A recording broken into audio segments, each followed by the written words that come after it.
Okay, so today we are dealing with second lecture of chemistry, some basic concepts of chemistry और basically पूरा mole concept के बारे में हम लोग स्टार्ट करने जा रहे हैं। लास्ट लेक्चर गुलगोंडी तो नहीं मिली थी और आज क्या है मंच राइट।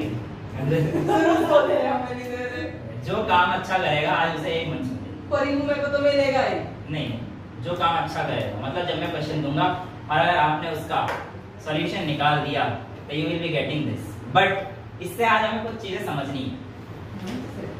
मंच से कुछ चीजें समझेंगे। थिंग इज दैट कि अभी अगर हम लोग बात करते हैं यहाँ पर इस समय कितना पैसा तेरे पास अभी जेब में है ही नहीं सर? मेरे पास 90 रुपए। बहुत बड़ी वैल्यू होता है वैल्यू, ठीक है। अब उसके पास 90 रुपए, ठीक है, और मेरे पास 10 चॉकलेट है। 10 रुपए की एक, 10 रुपए की एक चॉकलेट है तो 10 चॉकलेट का प्राइस कितना हो गया? 100 रुपए। और उसके पास पैसे कितने हैं? 90 रुपए। इसका मतलब अमीर कौन है? चॉकलेट। मैं? लेकिन मैं अमीर हूं, लेकिन केमिस्ट्री अमीर और गरीब का फर्क नहीं देती। यानी केमिस्ट्री इतना अच्छी चीज है कि वो कौन अमीर है कौन गरीब है वो सबको इक्वल लेके चलती है। और यही तो मजा है केमिस्ट्री में। केमिस्ट्री अच्छी होनी चाहिए ना। केमिस्ट्री अच्छी होनी चाहिए और अमीर गरीब की भावना आज सारी खत्म हो। आज हम लोग देखेंगे कि मेरे पास भले ही 1000 रुपए हों, पर प्राची के पास जो ये 100 रुपए का डब्बा है ये ज्यादा काम करेगा एज कंपेयर टू मेरे पास 1000 रुपए। मतलब प्राची ज्यादा अमीर है। मैंने क्या बोला? अमीर गरीब हमारी क्लास में है ही नहीं कोई। तो केमिस्ट्री अमीर गरीब की भावना को मिटा देगी। आज हम लोग ये चीज देखेंगे, बिल्कुल बराबर होंगे। चलिए प्राची यहाँ पर अज्यूम कर लेते हैं शॉपकीपर की तरह। प्राची यहाँ पर अज्यूम कर लेते हैं शॉपकीपर की तरह। प्राची के पास जो चॉकलेट रखी हुई हैं, ये चॉकलेट उसने बाहर से खरीदी है 10 रुपए की, या लेट्स से 9 रुपए की। फायदा ही तो होना चाहिए। 9 रुपए की उसने चॉकलेट खरीदी। अब अगर प्राची इन चॉकलेटों को खुद खा जाएगी तो क्या इसका कोई फायदा होगा? ये तो घाटा हो गया, बड़ा वाला घाटा हो गया। दो तरफ से फायदा कब होगा? जब मेरे जैसा कोई कस्टमर आएगा, बाहुबली कस्टमर, और इनको पैसे देकर इनसे खरीदेगा, राइट। अब मेरे पास मान के चलो 10 रुपए मेरे वॉलेट में इस समय कितने रुपए हैं? 10 रुपए मान के चलो, है तो बहुत, ठीक है। अब लेकिन लेट्स से कि मेरे इस पर्स में सिर्फ 10 रुपए और प्राची के पास 10 चॉकलेट्स हैं 9 रुपीज ईच। 10 रुपए की ले ले एक चॉकलेट, जो लेना है ले ले, कोई फर्क नहीं पड़ता। 10 चॉकलेट हैं और 10 रुपए की एक चॉकलेट। बट फायदा कब होगा प्राची का? जब ये चॉकलेट बिकेंगी। मैं आता हूं 10 रुपए लेकर, मैं भी 500 वाला दिख गया। अब मैं आ रहा हूं 10 रुपए लेकर, 10 रुपीज। अब बेटा 10 रुपए अगर मैं प्राची को देता हूं और एक चॉकलेट ले लेता हूं, तब भी प्राची के पास 9 चॉकलेट तो बचेंगी। समझ रहे हो बात को? ये बात तो क्लियर है कि 9 चॉकलेट तो उसके पास बच रही हैं। मैं कह रहा हूं हम दोनों में से इस समय तुम्हारे अकॉर्डिंग अमीर कौन दिख रहा है? प्राची, क्योंकि मेरे पास सिर्फ 10 रुपीज। पर्स को छोड़ो, मेरे पास सिर्फ 10 रुपए। तुम कह रहे हो बेटा प्राची अमीर, लेकिन बेटा ये बात आज मैं आप सबके सामने गलत प्रूफ करूंगा। आज अमीर कौन होगा तुम खुद देखो। प्राची का फायदा किसमें है? चॉकलेट वहां पे रहने में है, चॉकलेट बिकने में? और मेरा फायदा किसमें है? 10 रुपए देकर मेरा मन है चॉकलेट खाने का, तो मैं 10 रुपए दूंगा और चॉकलेट खाऊंगा, राइट। अब ध्यान सुनना, ये 10 रुपए मैंने प्राची को दिए, पकड़िए, मेरे को एक चॉकलेट दे दो। वापस देना नहीं, देना तो पड़ेगी। पीछे भी देना है। ये चॉकलेट मैंने 10 रुपए की ले ली है, अब इसे कौन खाएगा? मैं। तुम क्यों खाओगी? मैं खाऊंगा, खरीद ली है। तू क्यों खा रही है? देखो ध्यान से, मैं चॉकलेट खा रहा हूँ। ग्लूकॉन डी भी आप करो, मंच भी आप खाओ। मैंने क्या बोला था? क्वेश्चन करोगे दे दूंगा। अब प्रोडक्ट तो बनाने दे मुझे। डायबिटीज हो जाएगी सर। अच्छी है यार, थैंक यू। मैं एक बार लेने आऊंगा अभी। कुल मिला के जो चॉकलेट खा रहा हूँ, ये कब हुआ? अभी जब मैंने इसे पैसे दिए। ध्यान सुनना, पैसे देने पर एक मंच आ गई मेरे पास और मेरा खाना मतलब प्रोडक्ट का बन जाना। अब सुनो बेटा, प्राची के पास 10 चॉकलेट थी, मेरे पास 10 रुपए थे। मैं पैसे कम लेकर आया, प्राची के पास सामान बहुत ज्यादा था।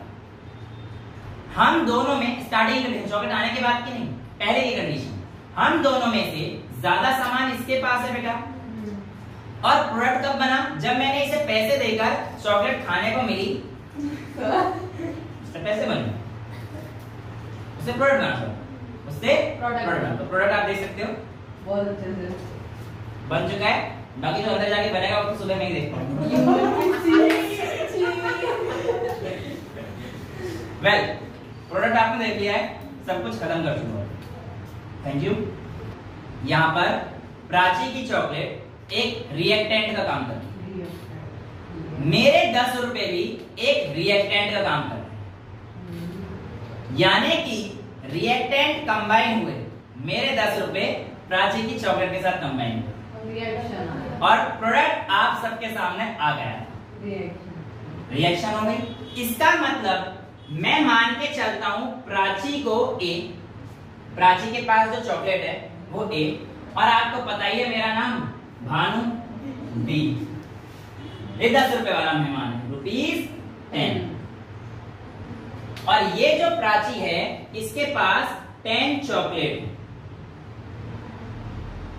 बट फायदा इनको कब था? चॉकलेट के बिकने पर। यानी कि अगर ये चॉकलेट बिक गई, सी पर चॉकलेट, अगर ये चॉकलेट बिक गई तो प्रोडक्ट बन जाएगा, यानी कि जब मैंने खा लिया तो प्रोडक्ट बन गया। लेकिन मेरे पास 10 रुपए थे कुल, प्राची के पास 10 चॉकलेट। प्राची ज्यादा अमीर तुम्हें दिख रही थी, लेकिन यहां पर जो फॉर्मेशन हुआ है, जो केमिस्ट्री का मतलब किससे है? रिएक्टेंट से है क्या? रिएक्शन से, प्रोडक्ट। अरे भाई तुम क्या पढ़ रहे हो, क्या कर रहे हो, जिंदगी में क्या करोगे मतलब ही नहीं है, क्या बनोगे उससे मतलब है। एग्जाम के दिन कैसा परफॉर्म करके आओगे वो तुम्हारा प्रोडक्ट है। जिंदगी में क्या पढ़ा, कितनी किताबें पढ़ी, आई डोंट नो ना, मुझे मतलब उससे कि तुम्हारे रिएक्टेंट से मुझे मतलब होगा। लेकिन जब तुम नीट या आईआईटी में बैठे होगे शायद खुशी होगी कि प्रोडक्ट अच्छा है ना।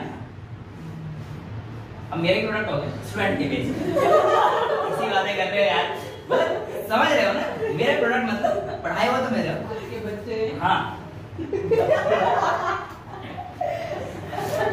समय है बेटा उसमें अभी मेरे बच्चे होने में।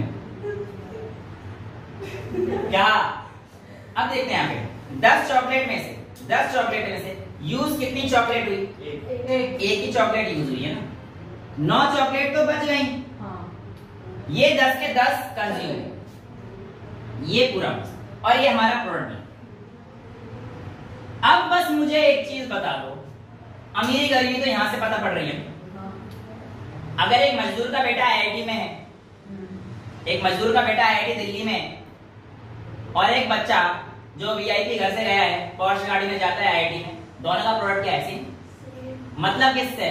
प्रोडक्ट से। चाहे मजदूर का बेटा हो चाहे वीआईपी का बेटा हो, उससे फर्क पड़ेगा नहीं। केमिस्ट्री क्या देखती है? सिर्फ प्रोडक्ट। क्या अमीर गरीब का कोई अंतर है? नहीं। क्या हमारी क्लास में होगा? नहीं। तो ये बताओ, प्राची के पास ये जो 9 चॉकलेट बची, क्या इसका कोई रोल है? जब तक मेरे पास 10 रुपए और नहीं आएंगे प्राची की चॉकलेट मैं भी देखी। किसी काम की नहीं है, किसी काम की चॉकलेट नहीं है ये, जब तक मेरे पास 10 रुपए नहीं आएंगे। इसका मतलब प्रोडक्ट का बनना मेरे पर डिपेंड कर रहा था, और केमिस्ट्री की भाषा में इसे बोलेंगे कि प्रोडक्ट का बनना लिमिटिंग रिएजेंट पर डिपेंड करता है। किस पे डिपेंड करता है बेटा? Limiting reagent. यानी कि जो चीज लिमिटिंग होती है उसी चीज पर प्रोडक्ट का बनना निर्भर करता है। ठीक है बेटा? और यहां पर जो 9 चॉकलेट बच गई, जो 9 चॉकलेट बच गई, वो 9 चॉकलेट आप लोगों की आ जाएंगी एक्सेस रिएजेंट, जिसका हमें कोई काम नहीं है। तो अभी जब हम क्वेश्चन करेंगे उसमें आपको यही कराया जाएगा कि आपको प्रोडक्ट देगा अगर कोई, तो उसके लिए रेस्पॉन्सिबल कौन होगा? ए या B? B. Thank you. Limiting reagent. क्या एक्सेस रिएजेंट हमारे पास कुछ काम होगा उसका? नहीं। एक्सेस, थोड़ा सा का मतलब है एक्सेस रिएजेंट का काम उतना ही होगा जितना इससे रिएक्ट करके ये बना सकता। उससे ज्यादा बचा हुआ हम टोटल जो इसका अमाउंट है उसमें से जितना रिएक्ट हो गया सबट्रैक्ट करके बाहर फेंक देंगे। और हमारे पास अगर क्वेश्चन में पूछा होगा कि एक्सेस रिएजेंट कितना बचा, तो काम का है, वरना हमेशा अगर ये पूछता है कि कितना कंज्यूम हुआ। समझ में आ रहा है कॉन्सेप्ट? क्लियर है? एक्सेस में ज्यादा बच गया बेटा, जितना ज्यादा बच गया वो एक्सेस में। 10 चॉकलेट थी, एक बिक गई, 9 कुछ काम की नहीं थी, यहाँ बड़ी पड़ी रही। अच्छा, अब यहाँ पर एक चीज मेरे को ध्यान सुनो, ये तो एक सिंपल एक, ठीक है यार 10 रुपए की एक चॉकलेट आ गई और बाकी सब काम हो गया।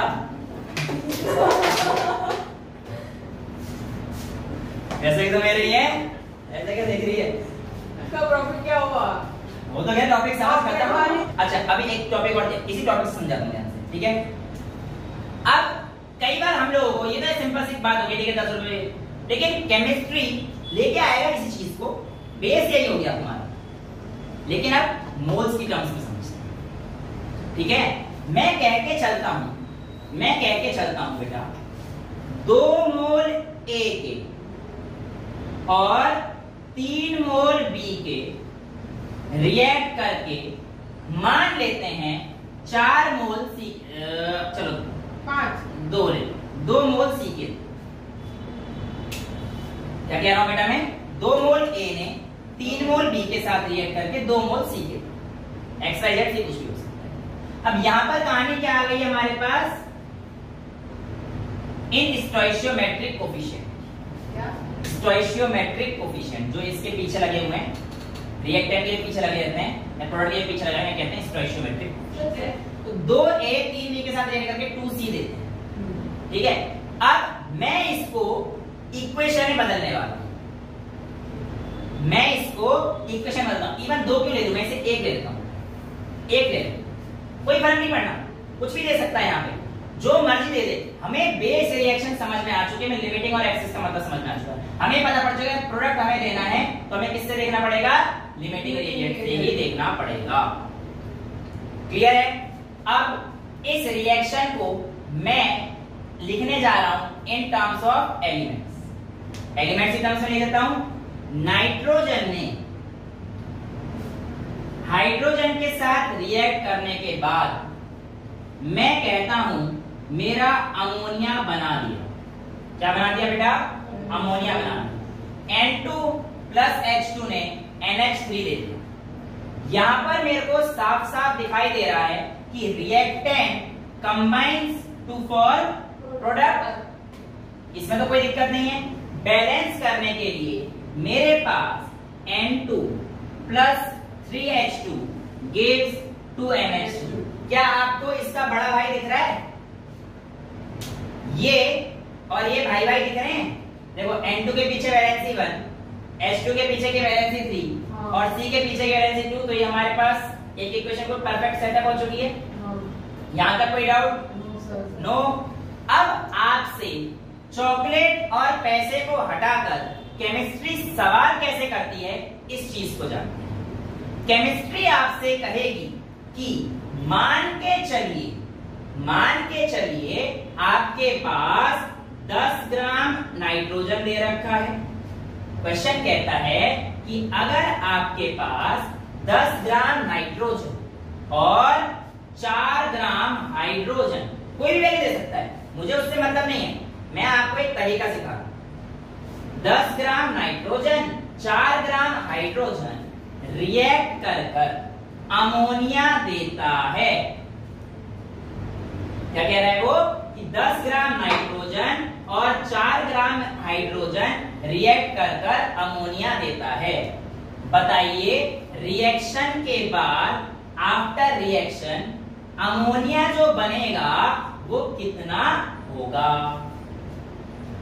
अब वहां पे तुम्हें दिख रहा था एक चॉकलेट आगे 10 रुपए की, यहाँ तो पता पड़ जाएंगे,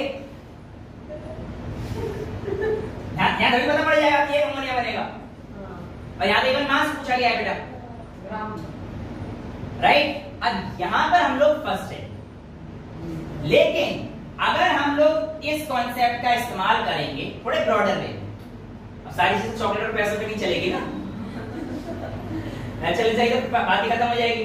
आज हम लोग सीखेंगे कि किस तरीके से इन लिमिटिंग रिएजेंट का इस्तेमाल करके हम लोग किसी भी प्रोडक्ट की फॉर्मेशन को यूज कर सकते हैं, राइट।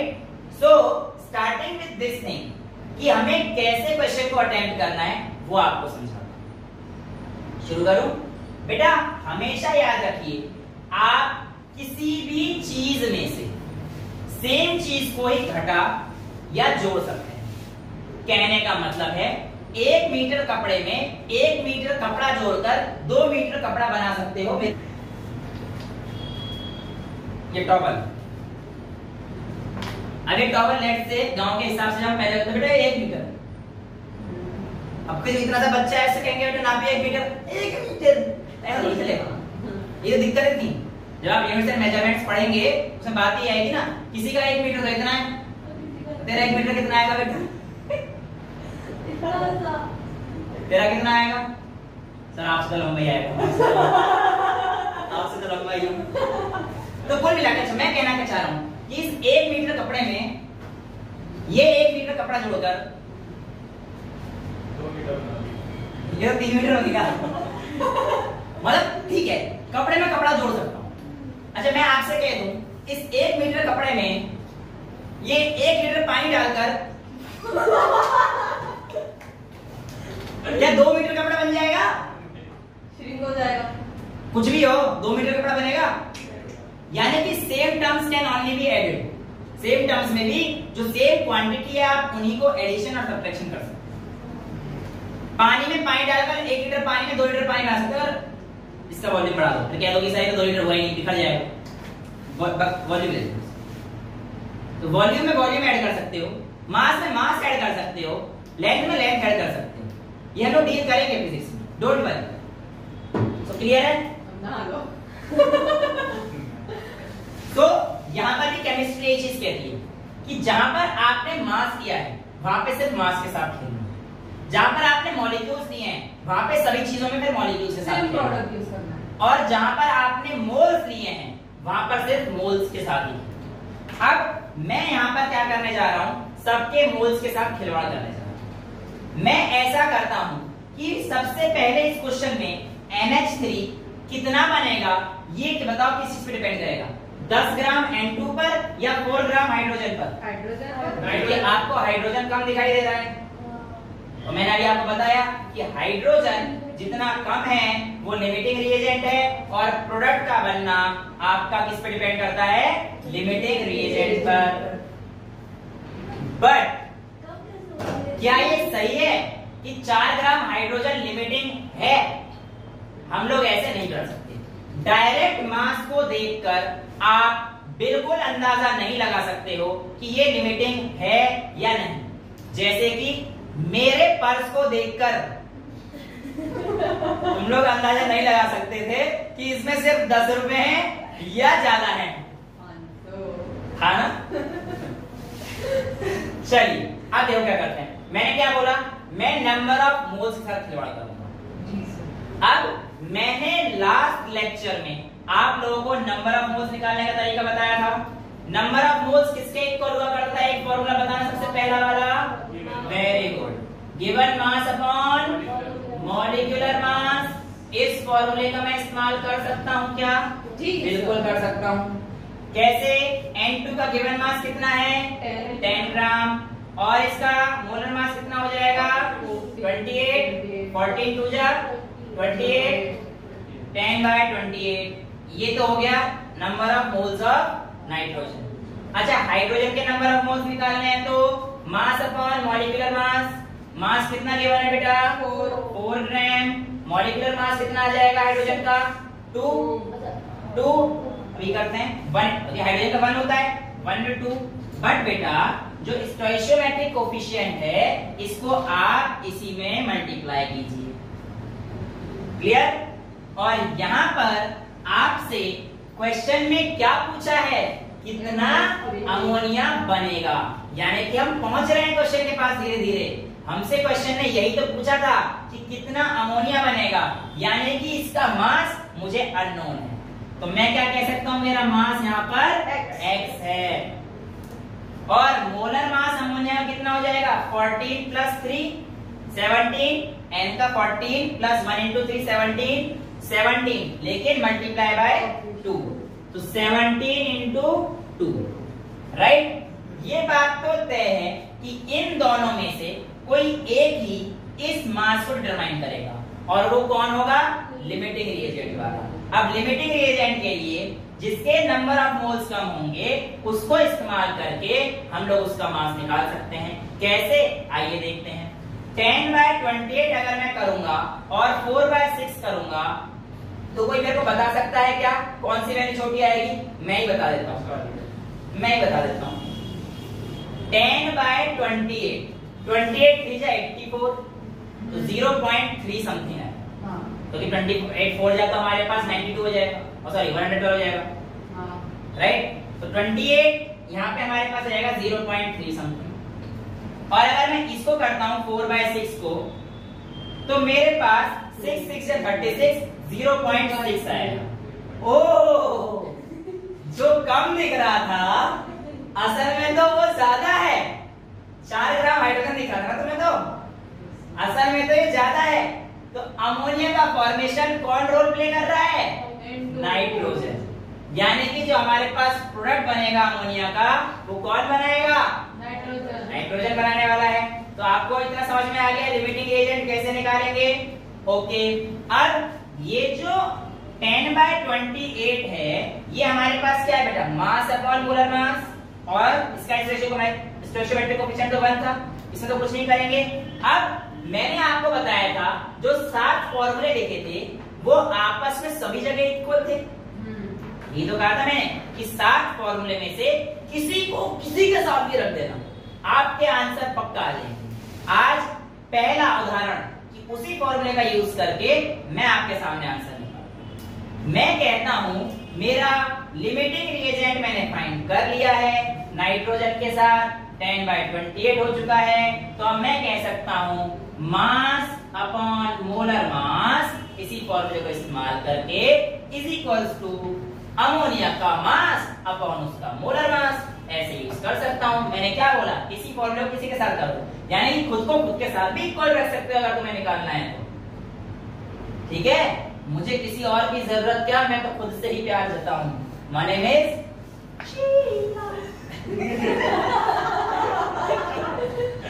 आप क्या करें? हमसे तो कोई प्यार करता नहीं है, हमसे प्यार करने वाले चले जाते हैं, क्या करें?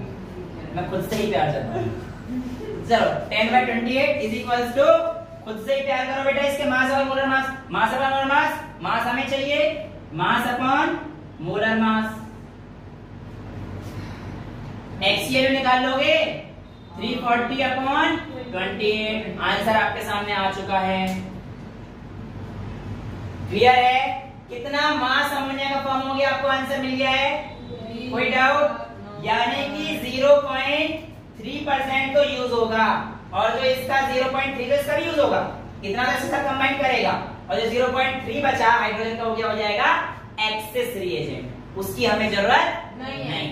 तो किसी का भी मास अपना बोला, मास किसी के भी पकड़। यस, क्या बोला? क्योंकि उसके मैंने क्या बोला, सेम चीज को सेम चीज के इक्वल रख सकते हो, तो बेसिकली आप दोनों के नंबर ऑफ मोल्स को नंबर ऑफ मोल्स के इक्वल रख रहे हो। इससे आसान मेथड फॉर्मूला आपको नहीं मिलेगा। आप अपनी किताब में देख लेना, आपकी किताब थोड़ा सा घुमा देगी आपको एनसीईआरटी, तो थोड़ा सा लंबा है। हाँ, बिल्कुल। समझ में आया लिमिटिंग रिएजेंट का कॉन्सेप्ट? कोई डाउट है? चॉकलेट खानी है किसी को? बात नहीं। वो क्वेश्चन के बाद अब आप लोगों के सामने आप लोगों की Bible NCERT is your Bible. भाई देखो, कंपटीशन की तैयारी बेशक कर लो, बट एनसीईआरटी आप लोगों को लाइन टू लाइन ऐसे पता होनी चाहिए कि क्या लिखी है। मैं आप लोगों को डेली एनसीईआरटी पढ़ने के लिए इसलिए रिकमेंड करता हूं क्योंकि आपका पेपर फाइनली जो आना है इसी से घुमा फिरा के घुमाएगा बहुत पर आएगा ही। वेल, जो हमने मेथड यूज किया उसको अब हम इस्तेमाल करने जा रहे हैं एनसीईआरटी के टेक्स्ट बुक क्वेश्चंस के हिसाब से। एनसीईआरटी के जो क्वेश्चंस हैं अभी प्रॉब्लम से शुरू करेंगे और सारे क्वेश्चंस हम लोग वन करते जाएंगे। ये तुम्हें पता है, बचना तो कुछ है नहीं, है ना? ना तुम बचोगे ना एनसीईआरटी बचेगी, बस बचूंगा तो मैं। अब यहाँ पर बेटा आपको एक चीज आनी चाहिए, रिएक्शन बनाना आना चाहिए, राइट? जैसे अगर आपको पता ही नहीं है कि N2 और H2 मिलकर अमोनिया बनाते हैं, फिर ये क्वेश्चन यहाँ से यहाँ भी नहीं लेगा, कितना ही मोल मोल मोल मोल मोल करते रहो, कुछ नहीं होने।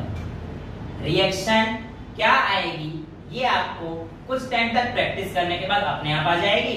बाकी जब पी ब्लॉक एलिमेंट रिएक्शन से भरपूर मात्रा में है वो आपको खुद सिखा देगा, आपको डरने की जरूरत नहीं है क्योंकि आपके साथ हम खड़े हैं। अच्छा, एक क्वेश्चन देख लेते हैं। प्रॉब्लम नंबर 1.3 एनसीईआरटी हमसे कहती है calculate the amount of water produced by combustion of 16 gram of methane. हमसे कह रहा है पानी कितना बनेगा अगर आप 16 ग्राम मीथेन का कंबशन करेंगे। अब जो बच्चे 10th में थे उनको बहुत आराम से पता है मीथेन का मॉलिक्यूलर फॉर्मूला CH4, तो हमें ये पता पड़ चुका है मीथेन का मतलब CH4, और क्वेश्चन ने ये भी बोला है कि इसकी हमें क्या करानी है, कंबशन करानी है ना? अब मैं मीथेन लेके आग लगा सकता था, सॉरी क्या करूं, नहीं है मीथेन मेरे पास अभी, छोटे मोटे एग्जाम में समझा देंगे आएंगे। और ये कॉन्सेप्ट तो यही है इसका भी, चॉकलेट वाला ही कॉन्सेप्ट यही है। देखो कैसे मीथेन का कंबशन कराना है तो कौन सी गैस इस्तेमाल होगी बेटा, ऑक्सीजन। और आप लोग कंबशन रिएक्शन बताई दी, जब भी कंबशन करेगा दो ही प्रोडक्ट बाहर निकलेंगे, कार्बन डाइऑक्साइड और वाटर। तो यानी कि CH4 प्लस O2 हमेशा क्या बाहर देने वाला है, CO2 और H2। अब हमसे कहा है कितना पानी निकलेगा, क्या कार्बन डाइऑक्साइड से कोई मतलब है हमें? नहीं, जब पूछा ही नहीं है छोड़ो, गोली मारो। क्यों पूछा ही नहीं? अब इसने सीधे सीधे कहा है कि 16 ग्राम मीथेन से कितना पानी निकलेगा। ये तो बोला है how much water is formed on reacting this, oxygen की वैल्यू हमें देनी रखी थी। तो क्या करना है, ये फॉर्मूला इस्तेमाल करना है। Yes, very good. मीथेन का मास अपॉन मॉलिक्यूलर मास यानी कि 16 ग्राम प्रोवाइडेड है और इसका मॉलिक्यूलर मास कितना आएगा, 12 प्लस 4 यानी कि 16। हाँ, मैं बस यही जानना चाह रहा था मेरा कौन सा मुन्ना ऐसा है जो मुझे कहेगा कि सर इसे बैलेंस तो कर दो। मैं बोलना चाह रही थी, मुझे लगा इधर गलती होगी इसलिए मैं कुछ बोल नहीं रही हूँ। बेटे वो कार्बन एक बैलेंस है, फिर हाइड्रोजन इधर 4 इधर 2, तो इधर कितने हो जाएंगे 2H2। क्या ऑक्सीजन बैलेंस है 2 और 2 4, भाई 2 इधर और 2 इधर और 2 इधर। अब रिएक्शन बैलेंस हो गई, कोई दिक्कत तो नहीं। तो ऑक्सीजन तो अभी काम नहीं आएगा कि ऑब्वियसली मीथेन दे रखा है, बट हमारे पास वाटर का आंसर दिक्कत कर जाता, जो आपका आंसर आता वो डिवाइड बाय 2 करना पड़ता, और जब तक आप बैलेंस नहीं करोगे ऐसे फंसोगे। वेरी गुड, समझ रहे हो कहां गलती करोगे? ये आप लोगों ने पकड़नी है गलतियां, मैं नहीं देखूंगा कुछ भी, मैं तो पढ़ता जाऊंगा, फिर आपने बताना है वो बैलेंस कर हाँ तो ये तो होता है, बाहर जाके कौन सा टीचर के नाम लेके बोलते हैं भानु सर, तो चुटिया वाला है। खैर अब देखो यहाँ पे मास अपॉन मोलर मास हम लोग इसका लेंगे, और हमसे कितना पूछा है, what amount of water will be found, तो वाटर का मास अपॉन मोलर मास को इक्वल रख सकता हूँ क्या? ये तो मैंने बोला किसी का भी मास अपॉन मोलर मास, किसी का भी मास अपॉन मोलर मास सारे इक्वल रख दीजिए, तो equal to mass of water जो हमसे पूछा है यानी कि x। अब उसने दिया ही नहीं, मैं क्या करूं? अब दिया ही नहीं बेटा। ऑक्सीजन का अगर कोई वेट दे रखा होता है जितने ग्राम से इसने रिएक्ट किया, तब तो मैं ले लेता ऑक्सीजन, है कि नहीं? अब जब दे ही रखा तो मैं तो मजबूर हो गया ना, बाउंड हो गया ना कि मुझे इससे इस्तेमाल करना है। आपकी एनसीईआरटी की गलती है, मेरी गलती थोड़ी है। मैं होता तो मैं तो देता, तुमसे बेटी के एजेंट फाइंड करवा के तब क्वेश्चन निकलवाता। लेकिन एनसीईआरटी नहीं दी ना, हम तो एनसीईआरटी की पाठ्य पुस्तक को फॉलो करेंगे ना, पाठ्यक्रम तो यही है। तो 16 अपॉन वाटर का मॉलिक्यूलर मास 18 मतलब मिलाकर 20 आएगा। 18 वाटर का मॉलिक्यूलर मास 18, 16 ऑक्सीजन का 1 into 2 हाइड्रोजन, तो 18 और जो स्टोइचियोमेट्रिक कोफिशिएंट है इसकी मल्टीप्लाई कर दी, तो x by 18 into 2, इसका मतलब हमारे पास क्या हो गया, 16 by 16 यानी कि 1 मोल बराबर x upon 36, तो मास कितना बनेगा? 36 क्या हम सही हैं? क्या पता। क्या बात है, सही है। आपने जीत लिया एक चॉकलेट। मैंने जीती है ना? अच्छा किया है ना। अब मैं किताब बंद कर दो फटाफट से, ऑनेस्टली किताब बंद कर दो, क्योंकि पता है मैं क्वेश्चन देने वाला हूं। बिल्कुल यही क्वेश्चन है, जो सबसे पहले करेगा उसे चॉकलेट। और गलत किया तो क्यों लेगी? और लेट किया पर सही किया तो पहले एक ही विनर होता है, एक ही विनर। टाइम लिमिट दूंगा। देखो नीट की तैयारी करने के लिए, आईआईटी की तैयारी करने के लिए आपको क्वेश्चंस करने ही नहीं है, क्वेश्चन टाइम फ्रेम के अंदर करना, टाइम मैनेजमेंट, और वो टाइम मैं आपको दूंगा इस क्वेश्चन को करने के लिए 2.5 मिनट्स आज के लिए, और ये रिड्यूस होकर आप लोगों की प्रैक्टिस एक साल के अंदर मैं पहुंचा दूंगा 30 सेकेंड्स टू 1 मिनट। लेकिन आज पहला न्यूमेरिकल करोगे तो मैं आपको 2.5 मिनट्स, और ये क्वेश्चन मैं आपको 10 से 15 सेकंड में सॉल्व कर दूंगा। कहां तक तुम्हें पहुंचना है? 0.530 सेकंड से 1 मिनट के बीच में, ये आधे मिनट से 1 मिनट के बीच में आपकी प्रैक्टिस मैं कोशिश करूंगा कि आप वहां तक पहुंचे। लेकिन आज के लिए क्योंकि पहला क्वेश्चन है, बच्चे हैं छोटे छोटे, क्वेश्चन है how many moles of methane, how many moles of methane are required to produce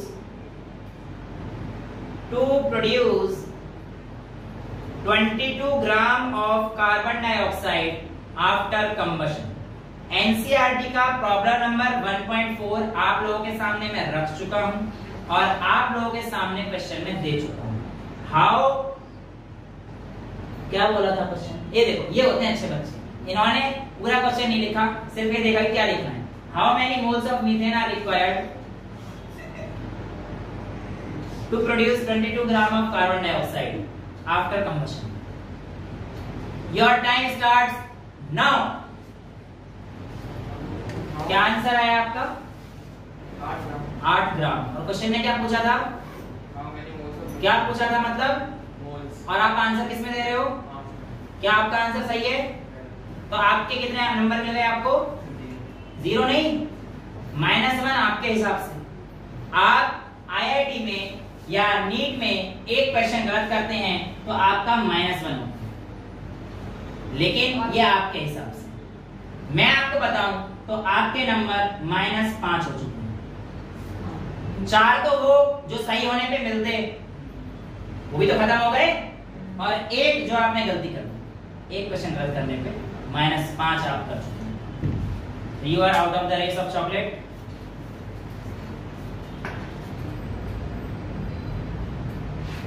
time up time up time up time up time up sir. Ma'am ma'am ma'am hello, oh time up time up. अरे time आप भाई गया। इतने question 2 2 2 2 2 आपका जवाब गलत है। गलत 2 आया गलत है ना? नहीं, क्या है सर आंसर? 2.5 मिनट के अंदर क्वेश्चन करने को दिया था, बट कोई भी नहीं पहुंचा। तो प्रैक्टिस कितनी चाहिए अब आप देख सकते हैं, राइट? हम करते हैं इसी क्वेश्चन को।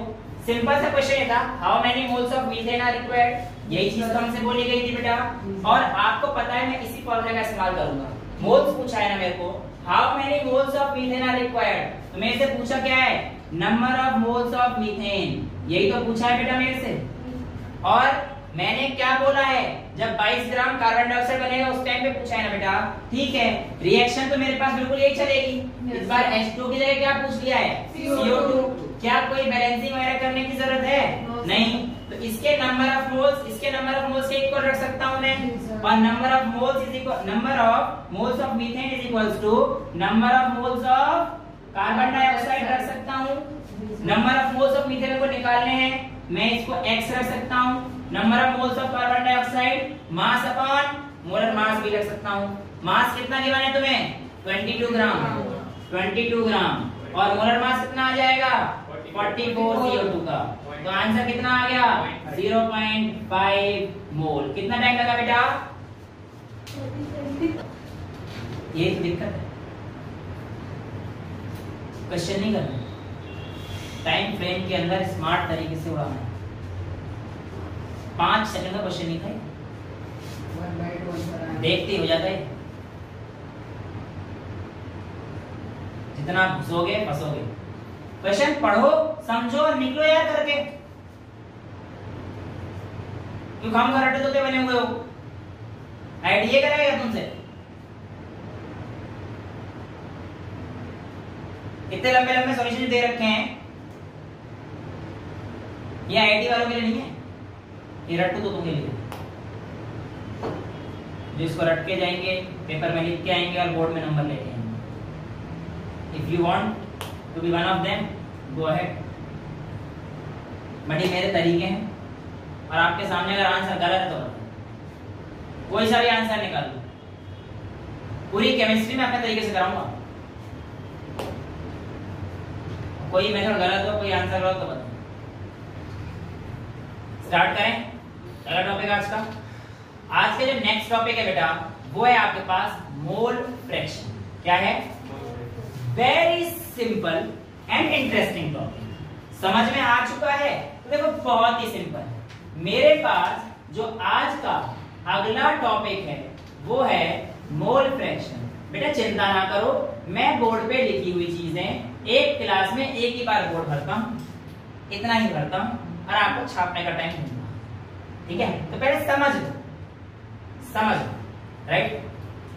ओके, आपसे कहता है मोल फ्रैक्शन निकालिए किसी भी चीज का, तो आप क्या करेंगे, आइए इस चीज को समझते हैं।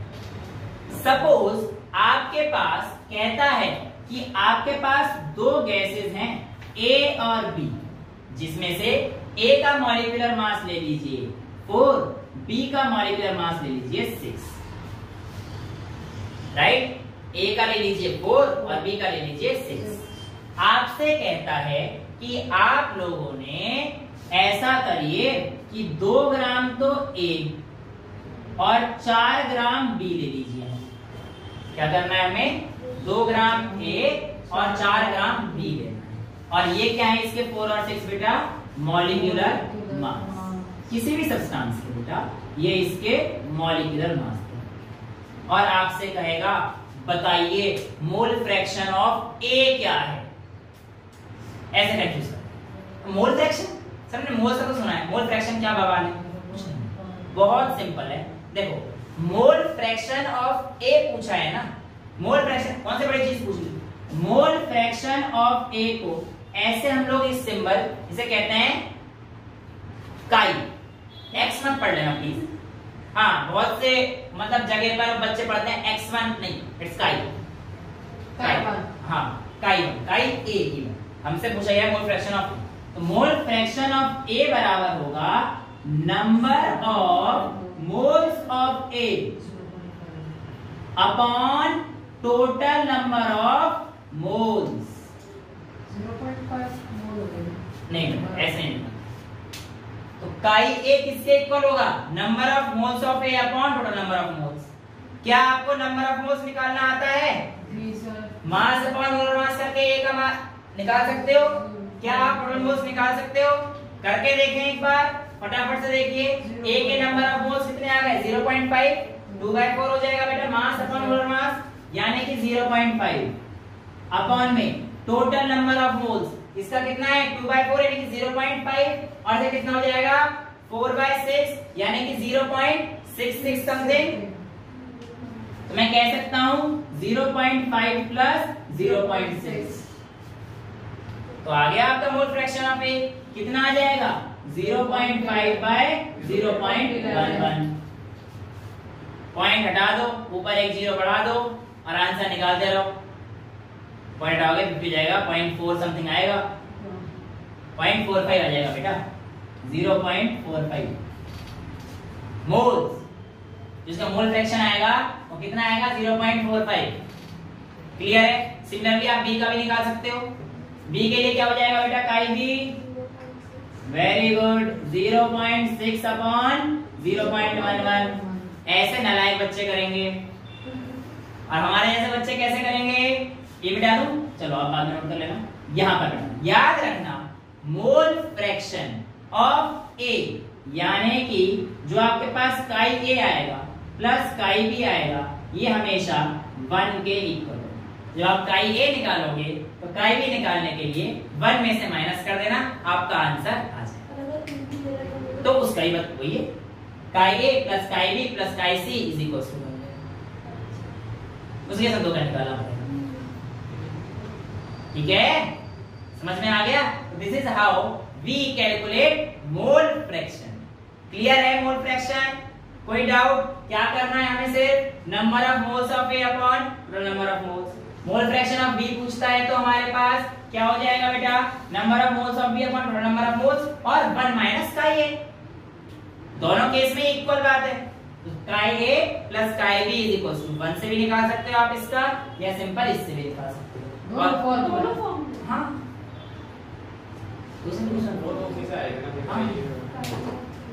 किसी भी एक से निकाल।